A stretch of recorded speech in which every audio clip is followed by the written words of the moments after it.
दोस्तों, क्या आपको मालूम है जापानियों को ताजा मछलियां बहुत पसंद हैं, लेकिन जापान के करीब के पानियों में कई दिहाइयों से ज्यादा मछलियां पकड़ी नहीं जाती। लिहाजा जापानी आबादी को मछली खिलाने के लिए माहीगीर कश्तियां बड़ी होती गईं और पहले से कहीं ज्यादा दूर जाने लगी। माहीगीर जितना दूर गए, मछलियों को पकड़कर वापस लाने में उतना ही ज्यादा वक्त लगने लगा। इस तरह साहिल तक बासी मछली पहुंचने लगी। मछली ताजा नहीं थी और जापानियों को जायका पसंद नहीं था। इस मसले को हल करने के लिए फिशिंग कंपनियों ने अपनी कश्तियों पर फ्रीजर्स लगाए। वो मछली को पकड़कर समंदर में फ्रीज कर देते। फ्रीजर की वजह से कश्तियों को मजीद दूर जाने और ज्यादा देर तक समंदर में रहने का मौका मिला। ताहम जापानियों को फ्रोजन मछली का जायका भी पसंद नहीं आया। फ्रोजन मछली भी कम कीमत पर बिकती थी, तो माहीगीर कंपनियों ने फिश टैंक्स लगाए। वो मछली को पकड़ लेते और टैंकों में भरकर जिंदा ले आते। मगर थोड़े वक्त के बाद मछलियां सुस्त हो जाती। वो जिंदा तो रहती लेकिन मदहोश हो जाती। बदकिस्मती से जापानियों को अब भी उस मछली का जायका पसंद न आया। चूंकि मछली कई दिन तक हरकत नहीं करती थी, इसलिए ताजा मछली वाला जायका खो जाता।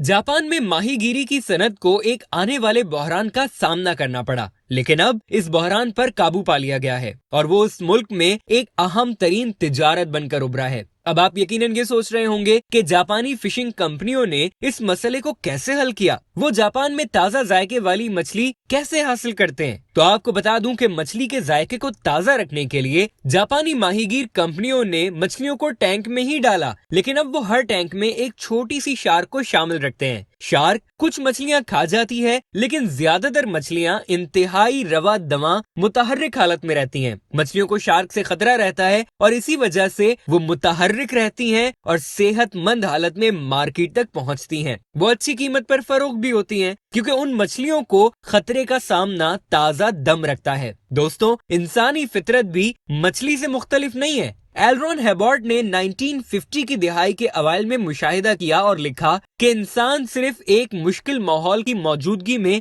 अजीब तौर पर काफी ग्रो और तरक्की करता है। जॉर्ज ब्रनार्ड ने कहा, इत्मीनान मौत है। अगर आप मुस्तकिल तौर पर चैलेंजेस को फतह कर रहे हैं तो आप खुशकिस्मत हैं। आपके चैलेंजेस आपको मुतहर्रिक रखेंगे और वो आपको भरपूर जिंदगी देंगे। तो दोस्तों, आप भी अपनी जिंदगी के टैंक में चैलेंजेस की शार्क जरूर रखें और देखें कि आप वाकई तरक्की करके कहां तक जा सकते हैं।